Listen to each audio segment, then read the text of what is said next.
আজকে আমি তোমাদের সাথে একটা পুরোই অন্যরকম ভিডিও শেয়ার করব। অনেক দিন তো আমার অনেক রকম ভিডিও দেখেছো, চলো আজকে আমি তোমাদের সাথে শেয়ার করব যে আমি কিভাবে মেকআপ করি চটজলদি। ফার্স্টেই আমি কিন্তু মুখটাকে ফেস ওয়াশ দিয়ে ধুয়ে নিয়েছি, তারপরে দেখলাম আমি ওয়াইপস দিয়ে মুখটা মুছে নিলাম, আর তারপরে কিন্তু আমি পন্ডসের যে জেল টাইপের ময়শ্চারাইজারটা আছে ওটা কিন্তু লাগিয়ে নিলাম। এখন আমি কিন্তু ফাউন্ডেশনটা লাগাচ্ছি, আর ফাউন্ডেশনটাই কিন্তু আমি আরেকবার চোখের তলায় মানে যেগুলো একটু কালি কালি আছে সেগুলো একটু আমি লাগিয়ে নিলাম, কারণ আমার কনসিলার টনসিলার ইউজ করি না, আমি এটাই লাগিয়ে নিই হালকা করে।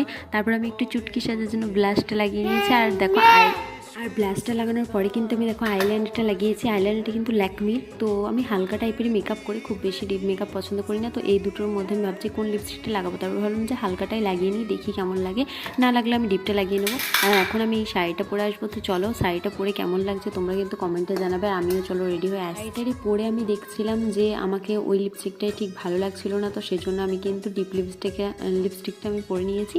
আর এই যে কানেরটা পরে নিলাম, কেমন লাগছে জানিও তোমরা কমেন্টে। আমার তো বেশ ভালোই লাগছে, তোমাদের কেমন লেগেছে অবশ্যই জানিও।